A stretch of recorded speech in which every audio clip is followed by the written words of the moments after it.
네, 중소형주 관심기업 집중적으로 분석해보는 시간이죠. 돈이 되는 스몰캡입니다. 하나대투증권 스몰캡팀 황세환 선임연구원 오셨습니다. 어서 오세요. 안녕하세요. 예, 오늘 어떤 기업에 대해서 알아볼까요? 네, 오늘 에로티베큐움이라는 기업에 대해서 준비했습니다. 올해 이제 반도체 투자가 좀 많이 진행될 것으로 예상을 하고 있는데요. 전반적으로 장비 업체들에 대한 관심이 좀 많아지고 있는 가운데 그 중에서 뭐 기술적인 경쟁력도 가지고 있고 그리고 그 다양한 매출처 다각화가 가능한 에로티베큐움이라는 종목을 준비했습니다. 이 회사에 대해서 간단히 설명을 드리면은 2002년에 설립이 된 반도체 진공 펌프를 만드는 회사입니다. 전체 매출의 한 90% 정도가 삼성전자 CVD 공정에 사용되는 이 진공 펌프에서 발생이 되고 있고요. 삼성전자 내에서 점유율은 한 90% 정도 차지하고 있는 기업입니다. 따라서 동사의 실적은 삼성전자의 반도체 투자 규모와 같은 흐름을 보이고 있고 다른 장비 업체와 차별화된 점은 그 유지보수 매출이 전체 매출의 한 50% 정도를 차지하고 있기 때문에 매출의 안정성이 높다라고 말씀드릴 수 있겠습니다. 이 진공 펌프라는 게 사실 좀 생소한 아이템인데요. 이거에 대해서 좀 말씀을 드리면은 그 IT 공정에는 그 파티클이나 미세물질 등의 이런 먼지 등에 의해서 제품 불량이 발생할 수가 있는데요. 이러한 부분들 때문에 진공 환경을 만들어주는 것은 필수적인 부분입니다. 근데 점점 생산 공정이 미세화되고 이 요구되는 진공 수준이 높아지고 있기 때문에 동사의 진공 펌프가 이 반도체 쪽에만 적용되고 있지만 다른 영역인 이런 화학이나 철강, 음식 그리고 제지 쪽에서도 이 진공 펌프에 대한 수요가 늘어나고 있는 상황입니다. 이 동사가 생산하는 건식 진공 펌프는 반도체와 LCD 그리고 AMOLED, LED, 태양광 쪽 모든 공정에서 다 대응이 가능하고요. 수명은 약 5년에서 7년 정도 수준이기 때문에 교체 수요가 좀 많은 편입니다. 그리고 1년에 1, 2회 정도는 이 안에 들어가는 회전체를 주기적으로 교체를 해줘야 되기 때문에 주기적인 유지 보수가 발생한다고 보시면 되겠고요. 진입 장벽이 좀 높은 편입니다. 이는 이제 생산 라인을 세팅할 때 이 특정 장비와 이 적합성 테스트를 해야 되는데 이런 부분들 때문에 소자 업체와 장비 업체와의 이 긴밀한 협력 관계가 필요합니다. 그리고 전 세계 시장에서도 이 건식 진공 펌프를 만들 수 있는 회사는 10개 내외 정도밖에 없을 정도로 굉장히 좀 기술적인 난이도가 있는 제품이다. 이렇게 말씀드릴 수 있습니다. 예. 에로티베큐움 회사 이름이 조금 생소하다는 것보다는 알긴 하지만 이렇게 잘 안 와닿잖아요. 오늘 설명을 네. 들으니까 네. 에로티베큐움, 베큐움이라고 하는 게 영어로 진공 상태를 얘기하잖아요. 네, 맞습니다. 진공 상태를 만들어주는 그런 시스템, 그런 기업입니다. 예, 에로티베큐움. 앞서 이제 반도체 투자가 좀 늘고 있다고 그랬는데요. 구체적으로 관심 가질 포인트는 어떤 건가요? 네, 크게 포인트는 두 가지 정도로 말씀드릴 수 있겠는데요. 첫 번째는 동사가 이제 CVD 공정에만 이 진공 펌프를 공급해 왔었는데 이 적용 범위가 굉장히 다변화되고 있다는 부분이고요. 두 번째는 매출처가 다각화되고 있다는 부분입니다. 첫 번째 포인트부터 말씀을 드리면은 지난해 1분기 때 처음으로 이제 삼성전자로부터 26억 원 정도의 그 애칭 공정용 진공 펌프 수주를 했는데요. 그 전에는 이제 CVD 공정에만 진공 펌프를 공급하고 있었습니다. 이렇게 작년 1분기부터 애칭 공정 쪽으로 이 진공 펌프 적용이 다변화가 시작됐다라고 보시면 되겠고요. 삼성전자가 지난해 3분기 때 이 중국 쪽 시안에 반도체 투자를 시작했는데 이 부분에서는 약 170억 원 정도의 중에 약 3분의 1 정도는 애칭 공정용 진공 펌프 쪽으로 공급이 됐습니다. 작년 3분기 정도부터는 의미 있는 수준의 이 애칭 공정 쪽에도 진공 펌프가 들어가고 있다라고 보시면 되겠습니다.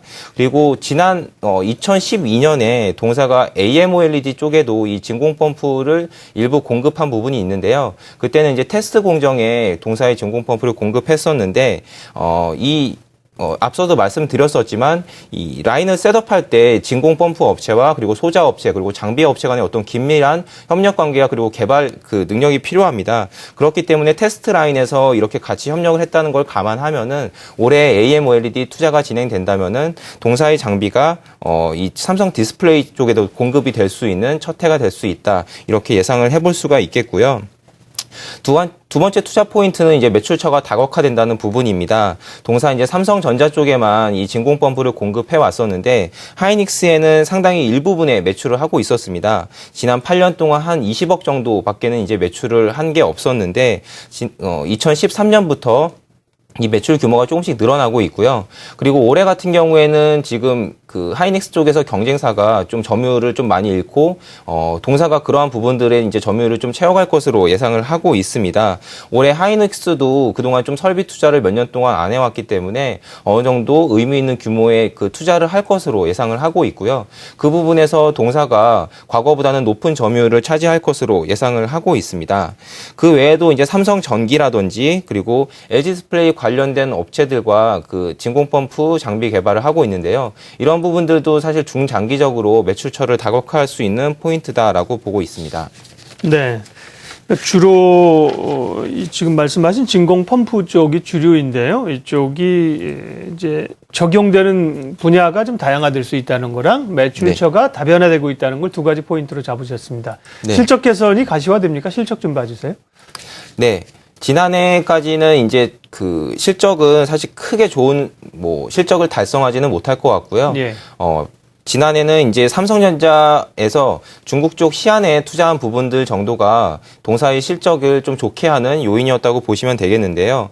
올해도 그 부분에 대한 그 투자가 지속되면서 올해 좀 상당히 실적이 좋아질 것으로 보고 있습니다. 일단 전반적인 전방의 좀 업황을 좀 본다면은 2014년에 이 전 세계 메모리 설비 투자는 소폭 증가하는 수준 정도로 생각하고 있는데요. 삼성전자와 하이닉스는 다른 업체들 대비해서는 좀 공격적인 투자를 할 것으로 예상을 하고 있습니다. 삼성전자 올해 하반기부터 이 중국 그 시안 쪽에 페이즈 2 투자를 진행할 것으로 예상을 하고 있고요. 그리고 지난해 4월에 공사를 재개한 17 라인에서도 한 2분기 정도부터는 장비 투자가 진행되지 않을까라고 전망을 하고 있습니다. 이러한 부분들의 투자를 감안해 본다면은 올해 전반적인 업황은 나쁘지 않다라고 판단을 하고 있고요.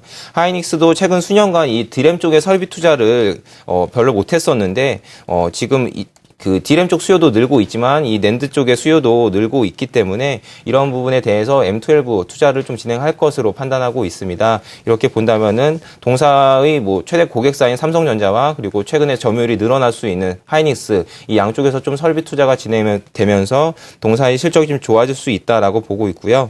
조금 자세하게 말씀드리면은 지난해 9월에 그 삼성전자 시안 쪽에 건식 진공펌프 약 170억 정도를 수주했고요. 그 외에도 국내 쪽에서 60억 정도. 그리고 올해는 좀 의미 있게 봐야 될 부분이 이 플라즈마 처리 시스템이라는 이 동사의 신규 장비가 있습니다. 이게 올해 한 50억 정도 얼마 전에 지금 수주 공시가 나왔는데요.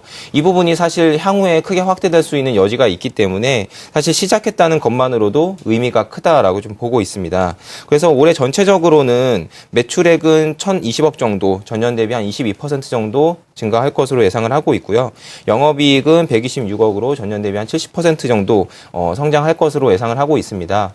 영업이익이 좀 많이 좋아지는 이유는 아무래도 장비 업체이다 보니까 고정비를 좀 넘어가면은 이익률이 좀 빠르게 좋아지는 부분들이 있다고 보시면 되겠습니다.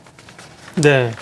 그러니까 지난해 그 2013년 3분기에는 소폭 적자가 났었군요. 네. 네, 4분기에는 흑자로 네. 돌아선 걸로 추정이 되고요. 올해 매출액이 그러니까 837억, 영업이익 72억을 예상을 하시는 겁니다. 네, 올해 이게 지난해 거고요. 네, 2013년. 네, 2013 연간으로 봤을 때 그렇다는 거죠. 네, 네, 맞습니다. 예, 올해는 그러면은 이거보다 좀 더 늘어납니까? 네, 네. 올해 실적은 이제 네. 매출액 1,020억 정도에 네. 영업이익은 126억 예상을 하고 있고요. 네. 영업이익이 한 70% 정도 증가할 것으로 판단하고 있습니다. 네.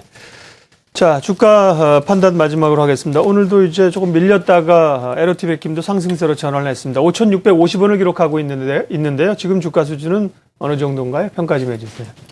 네, 단기적으로 주가는 크게 빠질 부분은 없다라고 생각하고 있습니다. 일단 주가 자체가 최근에 많이 좀 조정을 받았었기 때문에, 밸류에이션 부담은 크게 없다라고 보고 있고요.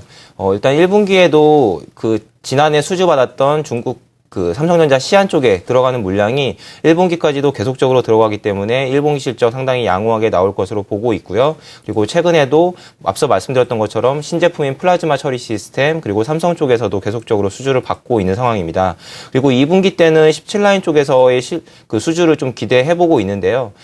지금 다른 업체들의 얘기를 들어봐도 이제 2분기 말이나 3분기 초 정도부터는 이 17라인 쪽에서 발주가 시작된다라고 보면은 어쨌든 하반기 때는 중국 쪽 시안과 17라인 쪽 그리고 2분기 때는 또 하이닉스 쪽에서도 발주가 좀 예상이 되고 있습니다. 이런 부분들 감안해봤을 때는 지금 현재 주가 수준에서는 크게 빠질 룸은 없다라고 보고 있고 목표 주가는 제가 뭐 보고서 상에는 9,400원 정도를 제시하고 있습니다. 뭐 밸류에이션은 올해 실적 대비해서 8.5배 정도의 PER을 적용한 부분이고요. 다른 업체들도 뭐 평균적으로 이 정도의 밸류에이션을 받고 있고 이 업체는 다른 업체들보다는 좀 좋다라고 보여지는 부분이 지금은 뭐 반도체 쪽만 공급을 하고 있지만 향후에는 디스플레이나 태양광, LED 그리고 AMOLED까지 뭐 굉장히 다변화될 수 있는 영역이 많이 있고 다른 업체들 대비해서는 이 유지보수 매출이 많기 때문에 매출의 안정성이 높다. 이런 부분들을 감안했을 때는 충분히 그 정도 밸류에이션은 받아도 된다라고 생각을 하고 있습니다. 네, 돈이 되는 스몰캡. 오늘은 이 반도체용 진공 펌프 생산업체 에로티베큐에 대해서 자세하게 살펴봤습니다. 하나대투증권 스몰캡 팀 황세환 선임연구원이었습니다. 고맙습니다. 네.